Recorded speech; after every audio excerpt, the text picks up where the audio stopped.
असुरों को अमृत का कलश मिलते ही असुर खुशी से चिल्लाए और तुरंत अपने अंधेरे क्षेत्र की ओर भाग गए। उधर देवता अपने दिव्य स्थल पर लौट आए। दोनों पक्ष अलग अलग जगह और चिंता सिर्फ एक, अमृत। अगर असुर अमृत पी गए तो हम सबके लिए बड़ा संकट होगा। हमें भगवान विष्णु की शरण लेनी होगी। केवल वे ही इस समस्या का हल बता सकते हैं। ठीक है, मैं स्वयं भगवान विष्णु के पास जाता हूँ। ऐसा कहकर इंद्रदेव अकेले ही विष्णु लोक की ओर निकल पड़े। प्रभु, असुरों ने अमृत का कलश छीन लिया है। यदि उन्होंने इसे पी लिया तो संसार का संतुलन टूट जाएगा। कृपया हमारी सहायता करें। इंद्र, चिंता मत करो, मैं तुम्हारी सहायता करूंगा। मैं एक ऐसा रूप धारण करूंगा जिसे देखकर असुर स्वयं अमृत मुझे सौंप देंगे। और फिर विष्णु भगवान का दिव्य तेज फैलने लगा और उसमें से प्रकट हुआ एक मनमोहक अद्भुत अवतार, मोहिनी। मैं असुरों को समझाने की कोशिश करूंगी। वे मुझे कलश सौंप देंगे और अमृत सही तरह बांटा जाएगा। असुर अमृत का कलश अपने पास रखे हुए थे और उसे लेकर आपस में बहस कर रहे थे। तभी देवी मोहिनी धीरे धीरे उनकी ओर बढ़ीं। मोहिनी को देखकर असुर कुछ पल के लिए बिल्कुल शांत हो गए। इतना सुंदर रूप उन्होंने पहले कभी नहीं देखा था। तुम कौन हो? यहाँ क्यों आई हो? मैं तो एक साधारण स्त्री हूँ, पर मैंने दूर से सुना कि तुम अमृत को लेकर उलझन में हो। अगर तुम्हें ठीक लगे तो मैं अमृत को बराबर बांटने में मदद कर सकती हूँ। शायद इसी से तुम्हारी समस्या भी हल हो जाए।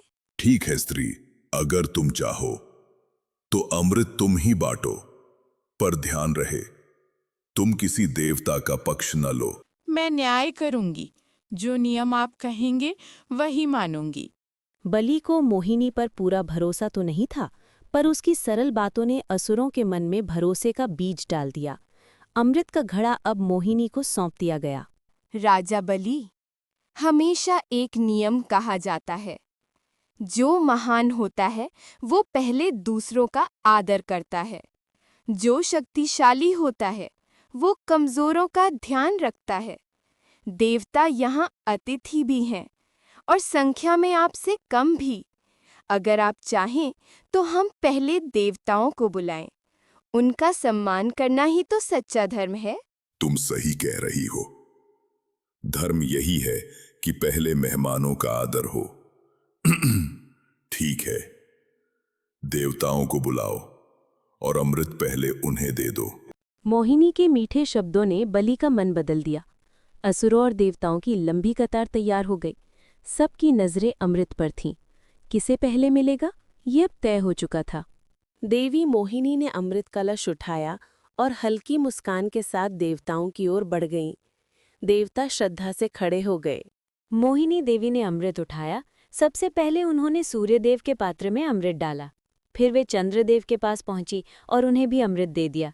देवता खुश हो गए। अमृत का बांटना अब शुरू हो चुका था। इधर एक असुर देवता बनकर उनकी कतार में जा खड़ा हुआ। मोहिनी उसे पहचान नहीं पाई और अमृत उसके पात्र में डाल दिया। लेकिन तभी सूर्यदेव और चंद्रदेव की नजर उस पर पड़ी। उन्होंने तुरंत पहचान लिया, ये तो असुर है। ये देवता नहीं है, इसे रोको, ये छल करके अमृत पी रहा है। मोहिनी मुस्कुराई। उन्हें पता था अब क्या करना है।